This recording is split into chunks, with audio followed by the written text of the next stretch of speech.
ദൈവ തിരുനാമത്തിന് മഹത്വമുണ്ടാകട്ടെ.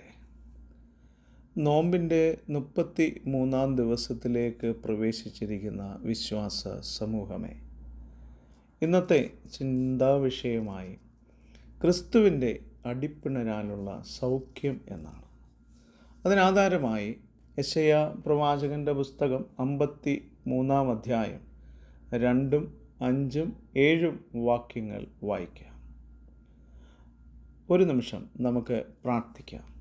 കരുണാസമ്പന്നനായ സ്വർഗീയ പിതാവേ, നോമ്പിൻ്റെ ദിവസങ്ങളിലൂടെ ഞങ്ങൾ കടന്നു പോകുമ്പോൾ മാർത്തോമാ കോൺഗ്രിഗേഷൻ ജിദ്ദ ഇടവക മിഷനായി ഇങ്ങനെയൊരു സംരംഭം ഏറ്റെടുത്ത് ചെയ്യുവാൻ കൊടുത്ത കൃപയ്ക്കായിട്ട് നന്ദിയോട് സ്തോത്രം ചെയ്യുന്നു. കർത്താവേ, വചനം യഥാർത്ഥമായി മനസ്സിലാക്കി നിൻ്റെ മാതൃക പിൻപറ്റുവാൻ ഞങ്ങളെ സഹായിക്കണം. യേശു ക്രിസ്തുവിൻ്റെ നാമത്തിൽ തന്നെ ആമേൻ. സ്തോത്രം. കഷ്ടത അനുഭവിക്കുന്ന ദാസനായാണ് യെശയ്യാവ് 49 മുതൽ 55 വരെയുള്ള അധ്യായങ്ങളിൽ ഈ ദാസനെ വിവരിക്കുന്നത്.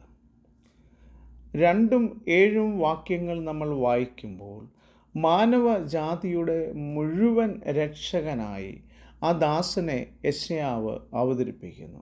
പക്ഷേ അവനൊരു ധീരൻ എന്നതിനേക്കാൾ ദാരുണമായി കഷ്ടത അനുഭവിക്കുന്ന ഒരു വ്യക്തിയായാണ് യെശയ്യാവ് വരച്ച് കാണിക്കുന്നത്. ഇപ്രകാരം പറയുന്നു: അവന് രൂപഗുണം ഇല്ല, കോമളത്വമില്ല, കണ്ടാൽ ആഗ്രഹിക്കത്തക്ക സൗന്ദര്യവുമില്ല. തന്നെത്താൻ താഴ്ത്തി വായ് തുറക്കാതിരുന്നിട്ടും അവൻ പീഡിപ്പിക്കപ്പെട്ടു, കൊല്ലുവാനുള്ള ആടിനെ പോലെ അവനെ കൊണ്ടുപോയി. ഹല്ലേലൂയ. 53 ചില യഹൂദാ പണ്ഡിതന്മാർ വിവരിച്ചത് യെശയ്യാവ് തന്നെപ്പറ്റി തന്നെയോ അല്ലെങ്കിൽ യിരെമ്യാവോ മറ്റു പ്രവാചകന്മാരെയോ ആണ് വിവരിക്കുന്നത് എന്ന് വിശ്വസിച്ചു.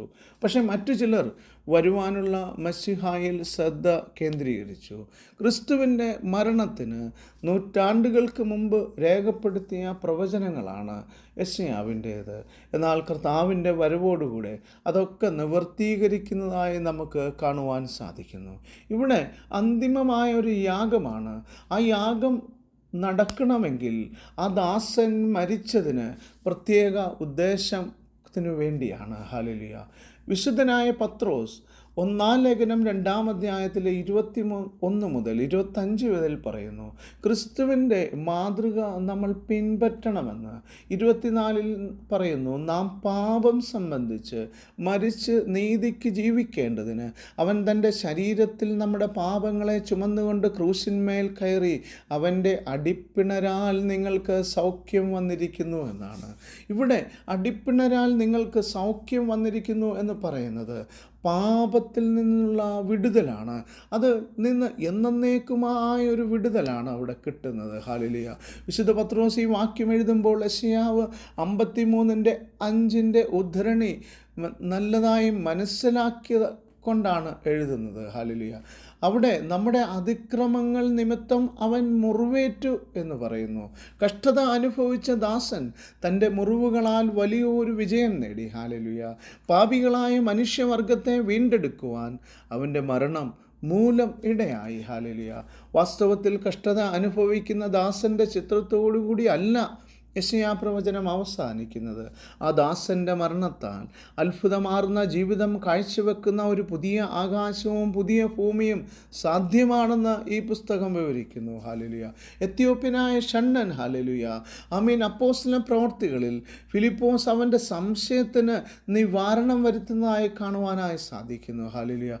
കർത്താവ് പോലും, ഹല്ലേലൂയ, യെശയ്യാവിൻ്റെ 61-ാം അധ്യായത്തിൽ നിന്ന് ഉദ്ധരിച്ചതിന് ശേഷം ഈ വചനം കേൾക്കയാൽ ഈ തിരുവെഴുത്തിന് നിവർത്തി വന്നു എന്നും പറയുന്നു. അതുകൊണ്ട് പ്രിയ ദൈവജനമേ, ദൈവം മനുഷ്യരോടുകൂടെ വസിക്കുന്ന ദൈവമാണ്. ഹല്ലേലൂയ. ജീവിതത്തിൻ്റെ കൈപ്പേറിയ അനുഭവത്തിലൂടെ പോകുന്നു എങ്കിൽ, ഹല്ലേലൂയ, ദൈവത്തിൻ്റെ സംരംഭമാണ് രക്ഷ. ഹല്ലേലൂയ. അത് സൗജന്യമായി നമുക്ക് ലഭിച്ചിരിക്കുന്നു. ഹല്ലേലൂയ. അവൻ്റെ ഭുജബലത്താൽ നമ്മൾ വീണ്ടെടുക്കപ്പെട്ടിരിക്കുന്നു.